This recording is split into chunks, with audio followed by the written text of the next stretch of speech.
La plus grosse chaîne de fast-food japonaise n'est pas un restaurant de burgers. C'est une chaîne qui vend des bento, les plats emportés japonais, et ça s'appelle Hotomoto. Pour tout vous dire, jusqu'à hier, je n'avais aucune idée que c'était la chaîne de fast-food japonaise la plus répandue dans tout le pays. C'est en tombant sur cette liste des plus grosses chaînes de fast-food au Japon que je l'ai appris. Hotomoto arrive à la 2e position, juste derrière McDo, et je me suis posé un tas de questions. Comment est-ce qu'une simple chaîne de bento peut-elle concurrencer la plus grosse chaîne de fast-food du monde? Est-ce que Hotomoto propose des alternatives plus saines à McDo? Et si c'est le cas, est-ce que cette statistique pourrait être un élément de réponse à la question pourquoi les Japonais sont-ils en meilleure santé que les Américains? Toutes ces questions, on va essayer d'y répondre aujourd'hui parce que je vous emmène tester les fast-food japonais versus américains. Je me trouve à 5 minutes de chez moi, juste à un carrefour qui s'appelle Ojima, à la sortie de la bouche de métro, et ici il se trouve qu'il y a un Hotomoto et un McDonald's qui se font face. C'est vraiment le symbole parfait, ils sont exactement face à face. On a le Hotomoto juste là et en face le McDonald's. Ces deux restaurants sont extrêmement bien placés parce qu'ils se situent exactement à une bouche de sortie du métro. On a la bouche de sortie de Hotomoto et de l'autre côté de la rue, la bouche de sortie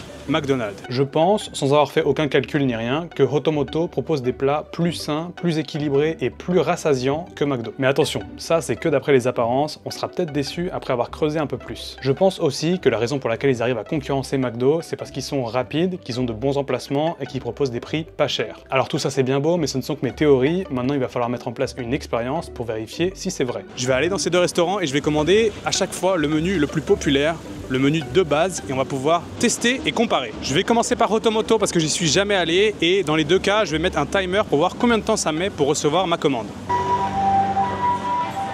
Alors celui-là, c'est l'air d'être le menu de base. On peut pas manger sur place, c'est uniquement à emporter. J'ai lancé un chronomètre pour voir combien de temps ça allait prendre.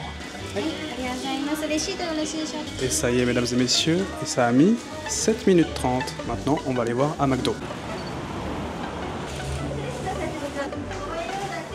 Je suis le numéro 2255. Et ça y est, nous voilà avec notre commande McDo, 4 minutes 50. Un poil plus rapide. Ça va être maintenant l'heure de décortiquer un petit peu tout ça et on va voir combien ça coûte, combien de temps ça m'a pris. On va analyser et ensuite on finira par goûter. Nous voici avec les deux menus juste devant moi. On va pouvoir décortiquer tout ça et voir un petit peu lequel est le plus sain et pourquoi est-ce que les bento ça a autant de succès au Japon. Alors déjà, je vais commencer par vous dire combien de temps ça m'a mis pour récupérer chaque commande. Le bento, c'était un petit peu plus long. On en a eu pour 7 minutes 30 alors que le McDo, ils sont extrêmement rapides. En 4 minutes 50, j'étais servi. Pour ce qui est du prix, là aussi j'étais assez surpris parce que c'était quasiment ex aequo. On est pour le bento et la soupe à un menu à 790 yens alors que le menu Big Mac m'a coûté 750 yens. Dans les deux cas, on est vraiment sur des menus pas chers et de toute façon, c'est un petit peu ce qu'on recherche quand on parle de fast-food, c'est quelque chose de rapide et pas cher. Et là, pour le coup, les deux restaurants ont réussi. Maintenant, on va décortiquer l'aspect santé, les calories, les macronutriments. Qu'est-ce que ça donne le Big Mac comparé au bento? Hoka Hoka Tei est l'un des premiers restaurants de bento au Japon. Il a vu le jour dans les années 70 et il s'est popularisé en proposant des repas équilibrés, pratiques et économiques sous forme de bento à emporter. Cependant, au fil des années, des désaccords au sein de l'entreprise ont créé des tensions qui ont mené à la création d'une nouvelle marque indépendante en 2008, Hotomoto. Le but de ce nouveau lancement était de diversifier et de moderniser l'offre des bento tout en se séparant de l'image vieillissante de Hoka Hoka Tei. Dès ses débuts, Hotomoto a rencontré un énorme succès et s'est très vite répandu dans tout le pays. En moins de 10 ans, cette nouvelle enseigne est devenue la plus grosse chaîne de fast-food japonaise du pays, surpassant son ancienne marque Hoka Hoka Tei. Aujourd'hui, elle compte plus de 2600 établissements. Pour ce qui est du menu, Hotomoto propose une large variété de bento, allant du karage bento classique jusqu'au bento plus varié avec des légumes, du riz, du poisson et de la viande. La chaîne adapte également son offre en fonction des saisons et propose des menus saisonniers. Mais vous allez me dire, qu'est-ce que j'ai pris dans ces deux fast-food? Eh ben c'est simple. Pour Hotomoto, j'ai pris le bento de base, vraiment le premier qui m'a été proposé. C'est un assortiment de plein de spécialités japonaises avec une part de riz sur le côté. Et avec ça, j'ai ajouté une soupe au porc que je vous montrerai tout à l'heure. Pour le McDo, pareil, j'ai pris franchement le plus classique, le Big Mac, que j'ai complété avec des frites et un Coca-Cola, parce que c'est vraiment la combinaison la plus répandue dans le monde entier. Ce que j'ai fait, c'est que j'ai pris une frite et un Coca en taille large, parce que je voulais un petit peu comparer avec ce qui se fait aux États-Unis. Ça, c'est plutôt un M aux États-Unis, voire un S. Les frites, c'est pareil. En général, au Japon, les L, ça représente plutôt le M ou le S américain. C'est pour ça que j'ai préféré prendre le L ici pour qu'on ait vraiment un comparatif entre la version du fast-food japonaise et la version du fast-food américaine. Pour vous parler un petit peu plus du bento, alors je vous rapproche de moi, il a l'air délicieux. On a du karaage, c'est-à-dire du poulet frit, un petit peu de poisson, des lamelles de bœuf, des carottes, du konjac. On a même un petit peu de légumes fermentés sur le côté avec du daikon qui a l'air d'être mariné, légèrement vinaigré. Et enfin, on a notre dose de riz. Toute simple, blanc, avec quelques graines de sésame par-dessus. Pour le côté Big Mac, j'ai pas besoin de vous faire une description. C'est exactement la même chose que ce qu'on a en France. Un Big Mac, des frites et du coca. Mais alors, vous allez me dire, quelle est la différence d'un point de vue de la santé? Eh bien, il y a plusieurs aspects à prendre en compte. Déjà, le plus simple, c'est de regarder les calories. Ça, j'ai réussi à trouver l'information sur les sites des deux restaurants. Et pour Rotomoto, le combo bento plus la soupe, on est sur 890 calories, qui se découpe en 830 calories pour le bento et 60 pour la soupe. Alors que pour le menu Big Mac, on a un total de 1223 calories, ce qui est près de 330 calories supérieur à notre menu bento. Donc déjà, ça part mal. Et surtout, ce qui m'a le plus surpris, c'est que entre le Big Mac et les frites, on est quasiment sur le même nombre de calories. Le Big Mac vaut 530 calories et les frites 512. C'est absolument énorme, sachant que c'est juste des pommes de terre frites et que ça a un apport nutritionnel quasiment nul. J'en viens donc à mon deuxième point, c'est que le bento est bien plus dense en nutriments que l'option Big Mac. La différence principale, c'est la diversité. Et ça, je pense que c'est un mot qui résume bien la culture culinaire japonaise, c'est diversité. Il y a toujours énormément d'ingrédients différents dans les plats et là, ça se voit. On a du karaage, du bœuf, du poisson et plein d'autres légumes et ça, c'est vraiment très important pour avoir un régime sain, c'est de manger varié. Alors que de l'autre côté, notre menu Big Mac, bon, on le sait tous, mais c'est des produits transformés qui sont frits, extrêmement caloriques et surtout, je pense le gros problème, c'est que c'est très pauvre en nutriments et en fait, c'est une des raisons qui fait que manger un menu Big Mac, et bah, au final, à la fin, même s'il y a plus de calories, on se sent moins rassasié. Pourquoi? Parce qu'on n'a pas tous les nutriments nécessaires qui font bouger notre corps et donc les récepteurs qu'on a à l'intérieur de notre corps se disent « Ah merde, j'ai pas assez de nutriments, il faut que je mange plus ». Alors que quand on mange un bento de la sorte, on se sent plus rassasié. En tout cas, c'est ma théorie. On va vérifier ça en goûtant les deux plats. Pour ce qui est de McDo au Japon, l'histoire commence en 1971 quand le premier McDo est ouvert à Ginza, le quartier riche de Tokyo. À l'époque, la chaîne est déjà un géant aux États-Unis, mais elle n'a encore jamais réussi à pénétrer le marché asiatique. L'initiative de McDonald's Japon revient à l'homme d'affaires Den Fujita, qui était un petit peu visionnaire et qui a réussi à obtenir la franchise exclusive pour développer McDonald's au Japon. Malgré le fait qu'à cette époque, peu de Japonais étaient familiers avec le concept du hamburger, le premier McDonald's est un succès immédiat. Rapidement, de nouveaux restaurants se sont ouverts et McDonald's s'est répandu dans tout le pays. La chaîne est devenue un symbole de la culture américaine moderne, attirant principalement les jeunes japonais qui voyaient en McDonald's un lieu où ils pouvaient vivre une expérience différente. Dans les années 80, McDonald's Japon a connu une croissance exponentielle en ouvrant des milliers de restaurants à travers le pays. Aujourd'hui, McDo Japon reste l'un des plus gros succès du groupe, même à l'échelle mondiale. On compte dans le pays près de 3000 établissements, ce qui en fait l'un des plus gros marchés de la marque en dehors des États-Unis. Au final, même si je vous parle de fast-food japonais versus américain dans cette vidéo, le géant des États-Unis a trouvé sa place dans cette culture nippone et d'après les chiffres, ce n'est pas prêt de s'arrêter. C'est un autre facteur qu'il faut prendre en compte, c'est le goût. Parce que oui, ce qui fait le succès des chaînes de restauration rapide, c'est le goût. Il faut que ce soit bon. Oui, il faut que ce soit rapide, pas cher et pratique, mais surtout, il faut que ce soit bon. Sinon, les gens, ils ne reviennent pas. On va donc passer à la dégustation. Et on va commencer par notre menu Big Mac. Et oui, on est obligé de commencer par le pire en premier. Je sais pas si je vous ai déjà montré le Big Mac japonais, mais en vrai, il est vraiment semblable à celui qu'on peut trouver en France. D'un point de vue goût, les ingrédients, c'est pas tout à fait les mêmes parce que la viande vient pas du même endroit, etc. Mais c'est vraiment le produit standardisé dans le monde entier et on retrouvera quasiment toujours le même goût dans les Big Mac. Les amis, bon appétit, itadakimasu.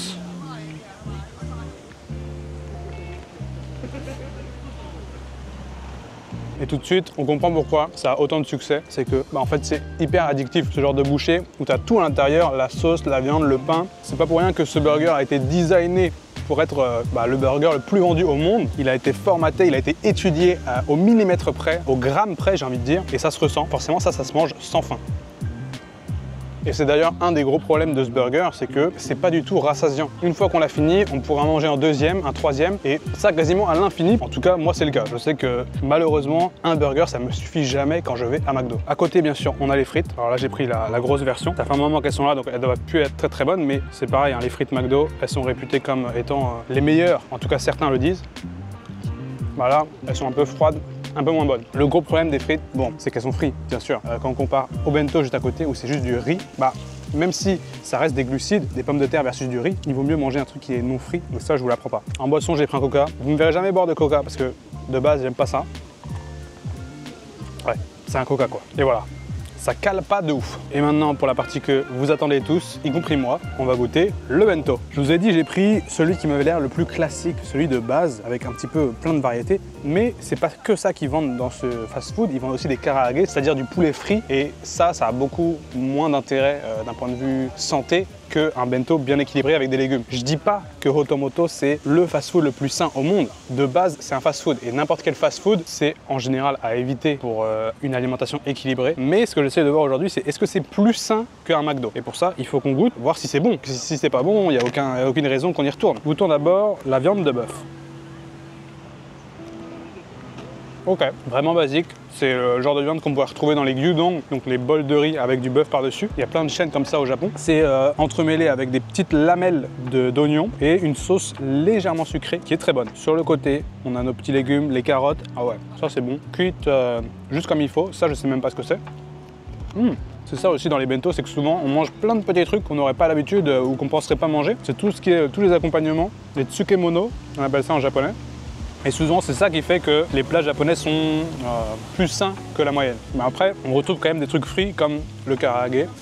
Voyons voir ce qu'il vaut, parce que ça, c'est un des classiques de la nourriture japonaise. Il a perdu un peu de son croustillant parce que le plat a eu le temps de se refroidir, mais l'intérieur du poulet est encore juteux. Et ça, c'est vraiment la cuisson parfaite. Le fait qu'il y ait autant de variétés, même au niveau viande, j'ai du poisson, de la viande de bœuf, du poulet, ça, c'est une espèce de gâteau de poisson. C'est du poisson recomposé à l'intérieur. Sur les côtés, j'ai encore le daikon, le fameux radis blanc japonais. Oh waouh, celui-là il est fort, mariné dans une sauce là. Et bien sûr, sur le côté, on a notre riz qui vient apporter un petit peu de substance et qui vient compléter ce bento.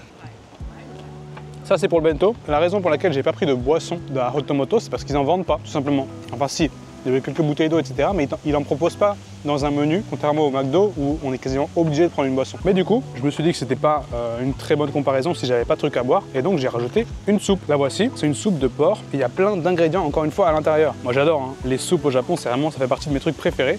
On a plein d'oignons, carottes, bœuf et pommes de terre. Et ça, cette soupe-là, elle ne fait que 60 calories. Autant vous dire que c'est pareil, ça ajoute énormément de bons points à ce menu. C'est qu'on a une soupe qui est assez riche en nutriments et qui est très peu calorique. Donc ça fait gagner vachement comparé au Big Mac et au menu McDo.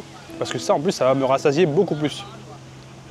Beaucoup plus qu'un coca en tout cas. Un coca, c'est que du sucre. Quand on mange ou on boit du sucre, ça a tendance à nous donner envie d'en consommer plus. C'est un peu un cercle vicieux le sucre. C'est pas la meilleure soupe que j'ai mangée au Japon, mais elle est extrêmement goûteuse, juste bien assaisonnée comme il faut. Même les ingrédients. Alors, j'avais des doutes sur Rotomoto. Comme j'avais jamais goûté là-bas, je pensais que ça allait être moyen, moins bon que les bento qu'on a dans les supermarchés.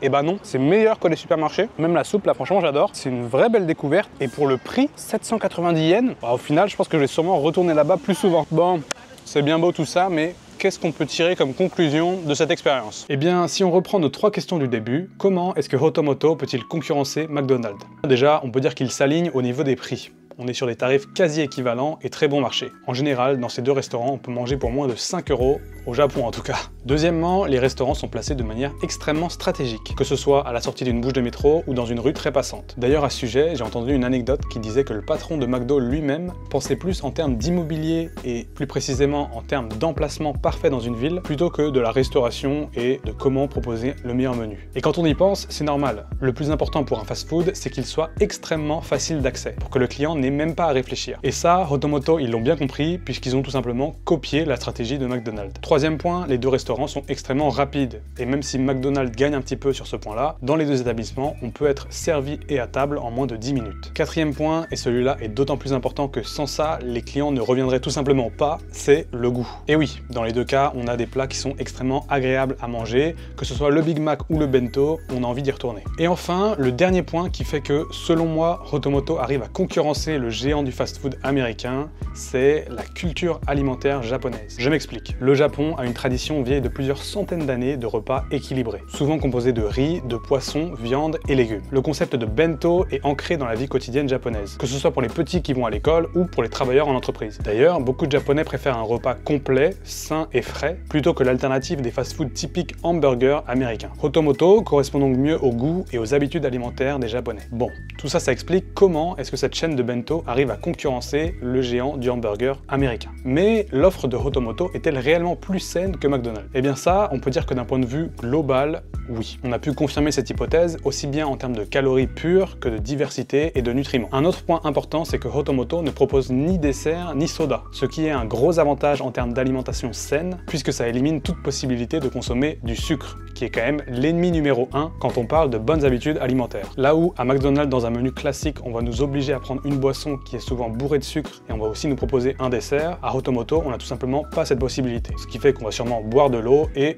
ne pas manger de dessert. On a également vu qu'on avait le riz dans le bento contre les frites du McDo. Et là, ça parle un peu de soi-même, mais il vaut mieux manger des glucides simples, peu ou non transformés, plutôt que des frites qui ont été passées dans la friteuse. Donc oui, même si Hotomoto n'est pas l'option la plus équilibrée et saine qu'il existe, ça reste bien plus sain qu'un McDo et qu'un autre fast-food de type hamburger. Et je pense que toutes ces raisons soulignent des valeurs ancrées dans la culture culinaire japonaise, à savoir une alimentation saine, variée, de saison, tout en restant équilibrée. C'est une façon de manger tellement ancrée dans l'inconscient collectif des Japonais que même un fast-food aussi tentant soit-il comme McDo n'arrive pas à faire tomber son concurrent plus sain qui est Hotomoto. Alors bien sûr, mon expérience et mes analyses sont loin d'être parfaites. J'ai pas pris en compte tous les autres fast-food japonais comme les restaurants de gyudon, de sushi, mais aussi ceux de hamburgers japonais, ça existe, j'en ai fait une vidéo d'ailleurs. Et j'ai pas pris en compte non plus les autres gros fast-food américains, comme Subway par exemple, qui, de loin, peuvent sembler un petit peu plus sains. Mais je trouvais intéressant de comparer ces deux enseignes parce que je trouve que ça souligne quand même une certaine réalité sur la différence des deux pays. Et même si il existe plein d'autres facteurs qui peuvent expliquer la meilleure santé des Japonais, peut-être des sujets pour d'autres vidéos, je trouvais intéressant de traiter cet exemple en particulier. Merci d'avoir regardé cette vidéo, j'ai appris beaucoup en faisant mes recherches pour vous raconter tout ça. Dites-moi ce que vous en avez pensé dans les commentaires, ou si vous avez d'autres idées de sujets dans lesquels je pourrais creuser un petit peu plus pour des futures vidéos. Quant à moi, je vous dis à la prochaine, d'ici là, portez-vous bien, et ciao!